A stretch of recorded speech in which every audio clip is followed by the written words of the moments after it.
Okay, so it seems like you're pretty interested in RoleCatcher, huh? Specifically, their guide on how to become a, what is it, clay kiln burner. I gotta say, this one's got me curious too. Not exactly a career path you hear about every day, is it? Fire, clay. Kind of sounds like some serious industrial art, right? Yeah, it's a pretty interesting mix, isn't it? And you're spot on about the artistry part. You might think it's all like, hands-on, gritty work, but there's actually a lot of precision involved in being a clay kiln burner, even, dare I say, a touch of creativity. Okay, so for those of us who haven't spent much time around a kiln, what does a clay kiln burner actually do? Like, what's their day-to-day? Well, Rollcatcher's take on it is that it's all about, at its core, controlling these massive ovens, these kilns, right? They're the ones that bake the clay into stuff we use all the time, bricks, pipes, tiles, that sort of thing. But, and here's the thing, it's not as easy as just cranking up the heat and waiting around. The guide really stresses how important it is to get those valves just right, keeping a close eye on the thermometers. Oh, and constantly watching out for any fluctuations. Sounds like there's a real science to it then. You got it. It's not just about brute force heat, but knowing how to, manipulate it to get the best results.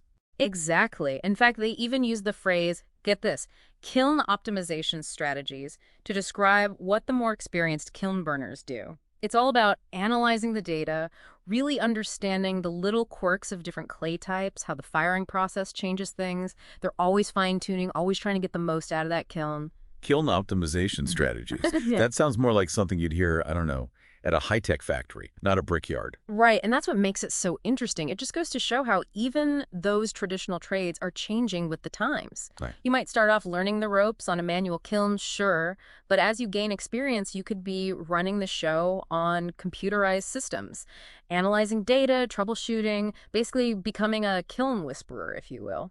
Now, you mentioned different kilns, and I did notice RoleCatcher talks about both periodic and tunnel kilns. Are those two totally different beasts? You're right to catch that. They are actually quite different. And getting a handle on that difference, well, that's key to really understanding the different career paths you could take in this field. Okay, you've definitely piqued my interest. Yeah. Break it down for me. What's the difference between a periodic kiln and a tunnel kiln? And how does that change what a kiln burner actually does day to day? Right, so imagine, just for a second, that you're a brick, right? And you're about to go through that whole clay to brick transformation. Okay, I'm with you. I'm a brick. So, in a periodic kiln, it's kind of like being part of a big group. You go in with all your other brick buddies, the kiln heats up to whatever temperature's needed, bakes everything for a set amount of time, and then it all cools down so you can be unloaded. Basically, think of it like a giant, superheated oven.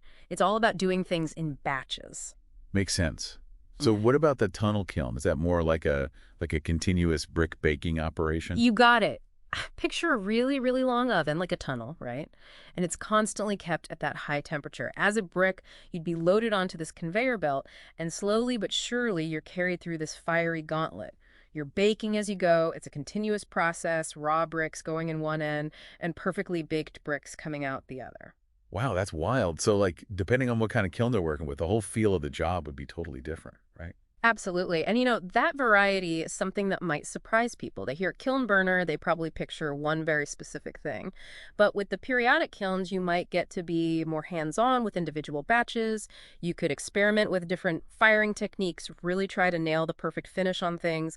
But then those tunnel kilns, those are all about efficiency, consistency. It's about making sure that never-ending stream of bricks or pipes or whatever comes out perfectly baked every time. Makes you wonder, with those tunnel kilns especially, how hands-on is it these days? Mhm. With all the talk about automation and everything, are we heading towards a future where kiln burners are less like, hands-on craftspeople Mm. and more like kiln supervisors, just kind of watching over a bunch of computers? That's a great point, and it's actually something RoleCatcher touches on in their guide. See, while the basic idea of how a kiln works hasn't changed that much, the tech around it, that's a whole different story. So even if you're into the more traditional side of things, you'd still need to be pretty tech savvy to really make it in this field these days. It's definitely becoming more and more important. RoleCatcher really emphasizes the growing role of all these computer-controlled systems. Things like automated temperature control, fuel optimization, even sensors that keep track of what's happening inside the kiln in real time. So those kiln optimization strategies you were talking about earlier, Yeah. those could involve, what, like analyzing data streams, troubleshooting automated systems. It's like a whole other layer of skills on top of just knowing how to work with fire and clay. Exactly. You hit the nail on the head there. And this is where those career stages that RoleCatcher outlines get really interesting. You might start out as an assistant, like we were saying, learning the ropes on a smaller, maybe a periodic kiln, probably doing a lot of hands-on stuff early on. But as you work your way up, move to bigger operations, especially those with the tunnel kilns, you might find yourself doing a lot more data analysis, managing those systems, maybe even overseeing whole teams of technicians. It's like the job description itself kind of evolves along with the tech, huh? Yeah. But okay, let's be real for a second. RoleCatcher's not shying away from the fact that this is physically demanding work, right? Oh, not at all. They're very upfront about the potential downsides. And yeah, working in high temperatures is definitely one of them. I mean, you are dealing with giant ovens when you get down to it. Yeah, high temperatures feels like a bit of an understatement when we're talking about a kiln. So I'm guessing someone who's not a fan of the heat, probably not going to be a happy camper in this line of work. Probably not the best fit, no. You'd need a certain amount of stamina to be comfortable working in those conditions. And it's not just the heat either. RoleCatcher also mentions the dust, the fumes, even the noise levels can be pretty intense. So I imagine the dress code on the job involves some pretty serious protective gear, huh? Absolutely. Safety is a huge deal in this environment. RoleCatcher really stresses the importance of wearing the right gear. Gloves, safety glasses, ear protection, all that good stuff. Makes sense. Yeah. But, even with all that, there's something kind of appealing about a job like this. I imagine there's a real sense of camaraderie amongst kiln burners, that whole we're in this together kind of vibe. I think you're right on the money there. Even though the work can be tough, RoleCatcher does suggest that there's often a strong sense of community in these environments. You're all working together, often under pretty challenging conditions, all towards a common goal.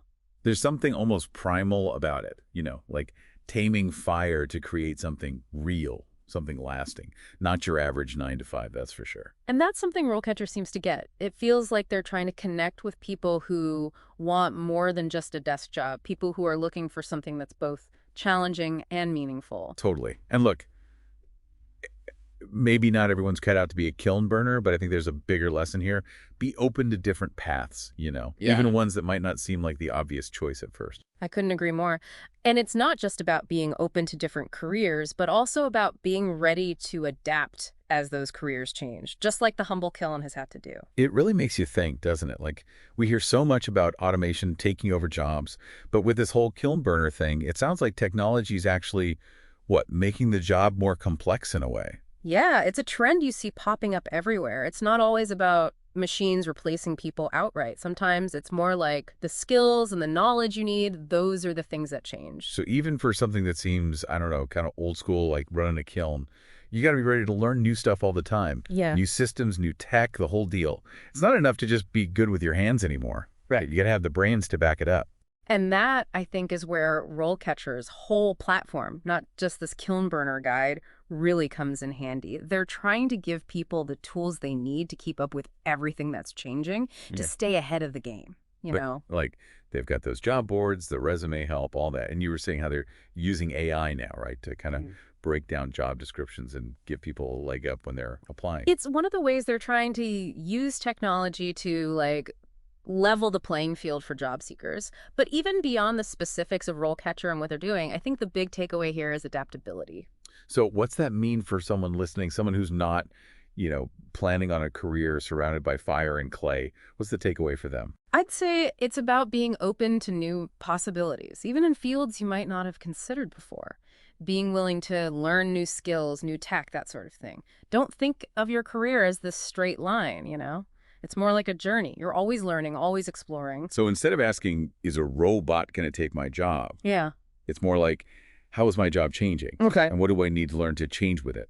Exactly. And the cool thing is, the skills you pick up in one field, even something as specific as kiln operation, those can often translate to other areas. That ability to look at data, figure out why something's not working, how to make things more efficient, those are valuable skills no matter what you do. It's like the clay kiln burner is a metaphor for the whole future of work, isn't it? Yeah. Finding that sweet spot between the old ways and the new, mastering a craft, but also knowing when to bring in new tools, new technology.